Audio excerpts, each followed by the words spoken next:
And the George Kell Motor Company player of the game is number 21, Julius Clark. Julius,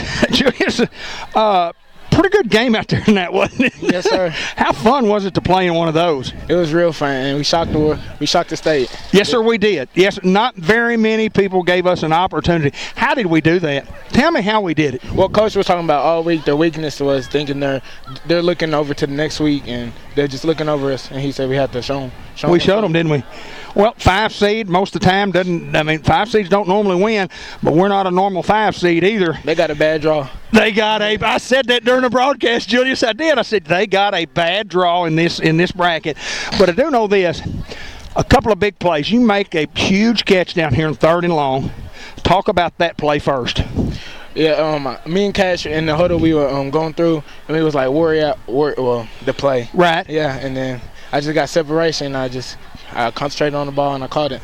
Yes, you did. It was huge. And a matter of fact, it was a play that actually allowed us to run out the clock. And I want to go back and talk about one other play that was a pretty big play in this football game, I guess. The block extra point, that was number 21, wasn't it? Yes, sir. Tell me about how you got in there. I mean, how'd that work? How you get in there and block it like that? Well, before the play, I had a busted coverage over there. He had like a speed out, and I wasn't there in time. So I was like, I got to do something to make up for it.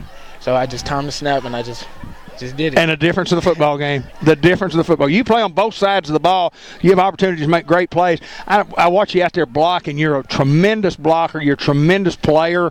I mean, for a 5 seed to come on the road and be a Newport Greyhound, what does it mean to be a Greyhound? Tell me about it. You know what? I was an old Greyhound. I don't know if you know. I was an old Greyhound. Back in the early 70s. This is an old Greyhound right here. I had 2 old Greyhounds with me up here, kind of young Greyhounds. Old Hayden, kind of young Greyhound. What's it like being a Greyhound, man? It's great. It's pretty good, isn't it? It is pretty good. Well, I do know this. I'm proud of your effort. I'm proud of where our Newport Greyhounds are. It's not so much about whether or not you can turn it on or turn it off, but tonight, and this man that I'm fixing to interview next told me last night, was it last night or night before that we interviewed? Anyway, Wednesday night, he said, our kids are ready, and our kids will win this football game. He knew you would win the game. He said, we're ready to go. He just had that feeling. And that's what he was talking about all week. It was like, they're very beatable, very beatable. Absolutely. Julius Clark, what a great game tonight. Great block, tremendous catch. I appreciate you taking time to come up here and join us, my friend. Thank you. Julius Clark, our player of the game. I failed to say the George Kell Motor Company player of the game, and with Julius, and now the Subway coaches report. And Coach Mark Hansley, you told me, and you told me this week after we did our Facebook interview, you said, we're going to win this football game because we're prepared, and I've just got that feeling that our kids believe in this plan. We're going to execute this plan, and wow, we have shocked the world, except the folks in Newport, Arkansas. Right, that's right. You know, we talked about it in pregame, I felt like they didn't respect us. Nobody did, you know, like you said. Right. And I told the kids there's only one way to earn respect, and that is through out hitting and out hustling them.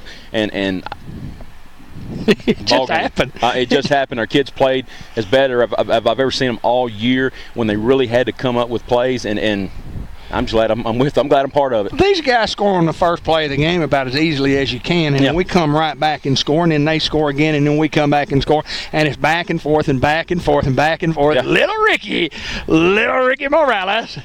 There's the great crew from 96.7. I know they had a great broadcast. I bet they did. We talked about you guys, and but Coach, just talk a little bit more about our kids' effort. It was just simply outstanding. You know, you said it a while ago about preparation. We did. You know, we really come in. You know, we had that extra day of preparation on Friday after our game. We watched film, and I'm telling you, we had, and we talked about that the other night. We were so positive and so optimistic, and the kids were really fighting for those seniors.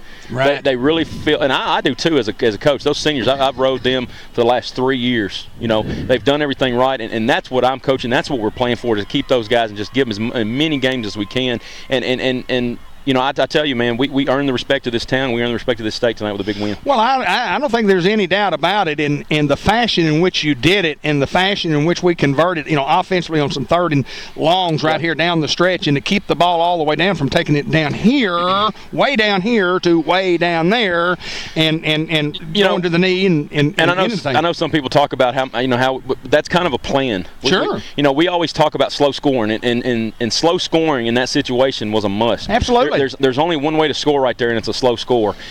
Or no score. Or no score. Yes, we were yelling right here to get out of bounds down here. We didn't want him to score. Right. We were looking for a slow score. And, the biggest play of the game,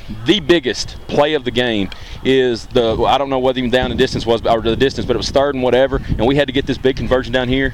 And we threw just a deep out route, and Julius Clark come out of nowhere to get us our first down to keep it going. That was the biggest play, biggest turning point of what I think of the game, just because that was when we were on the ropes and we had to get a first down, and we did it. A lot of huge plays. The Garrett body where we had run the quick 7 or 8 out, down and out 3 or 4 times during the game. Hayden said it on the broadcast. He said, sometime during the night, we're going to go down, out, down. Yeah. And we did.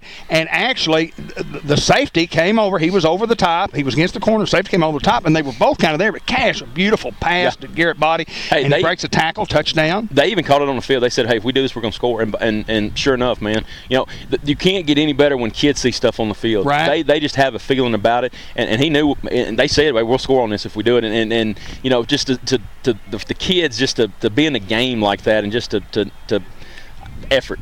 I just can't say enough about how hard we played tonight. I know as a coach, you don't get up and remembering plays. I mean, they kind of get foggy to you because they have so many big ones. But the opening kickoff of the second half to Tyrell Fire. Yep. He dropped it. He booted it. He kicked it. Yep. And then he finally got a hold of it and broke a tackle at the 7, and Katie barred the door. Good night. I'm telling you, it's so far, it's in that far corner, and it's one of those plays where you're going, no, yes, because you're like, please, what's going on over there? No. And then all of a sudden and then you're right, Katie barred the door, he was gone. And, that's the quickest guy on our team. And when he got that open space and he had Garrett right there hanging on his hip, I knew that it was gone. This game's not a perfect game. It's not a perfect game. But it's certainly as close to perfect as you can be when you go on the road and you're a 5 seed and you stun a number 1 seed, and knowing that when we came down here that we had a chance to do it. I told the kids on Friday that we were going to win, and here's why.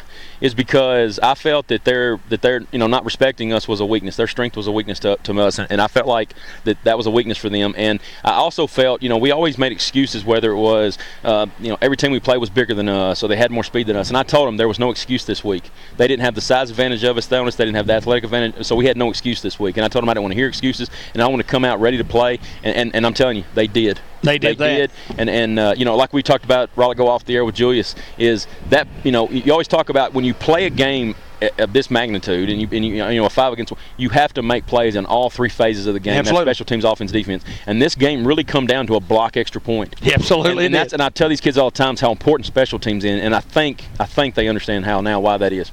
Congratulations to you, my friend. A huge victory for the Hounds. Ben, before we get out of here, I want you to get a shot of these 3 young men down here. And Coach, congratulations. That's our radio crew, 96.7. Of course, that's Ricky, that's Shane, that's Big Kevo right there. And guys, before we get out of here, congratulations to y'all. And I know y'all had a great broadcast, and it's Go Hounds on 3. 1, 2, 3. Go Hounds!